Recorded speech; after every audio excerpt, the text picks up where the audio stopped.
So this is Limbo on Linux. Now, the commercial version that they actually sell isn't really a port, it's just Limbo on Wine.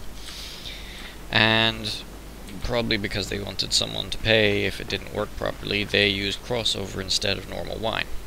Now, I don't think I've said this on YouTube, but I despise all Wine middleware.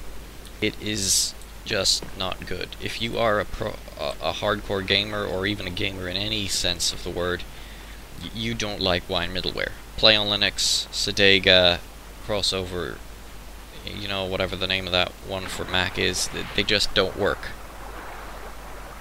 On Playonlinux, one of my games had a bug in it that didn't work if I just ran it from the Playonlinux script. It ran better than running it in Playonlinux. A friend of mine was in the Mac thingy that completely disappeared when he used Vanilla Wine. I mean, Vanilla Wine is the best version out there. You do not use any of the junk middleware. It just doesn't help. And this game is yet more demonstration of that. This game was sold with crossover used to port it. And crossover didn't have any sound, at least not on my Pulse Audio system. As the vast majority of Linux users currently use Pulse Audio, that points out how terrible that was. Anyway, point is, I looked at their files and they were using a git pull of Wine 1.4. So I asked myself, what would happen if I used just plain Wine 1.4? And guess what? The sound worked. So yeah, crossover, worse than Wine 1.4 as well.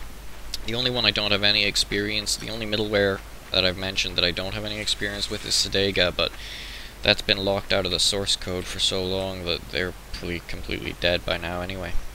Anyway, the guys at Canonical got tired of the whole sound not working thing, so the Ubuntu Software Center version quickly removed the crossover version and replaced it with Wine 1.4, but something they did there didn't work either, so sound on that version disappears after a while.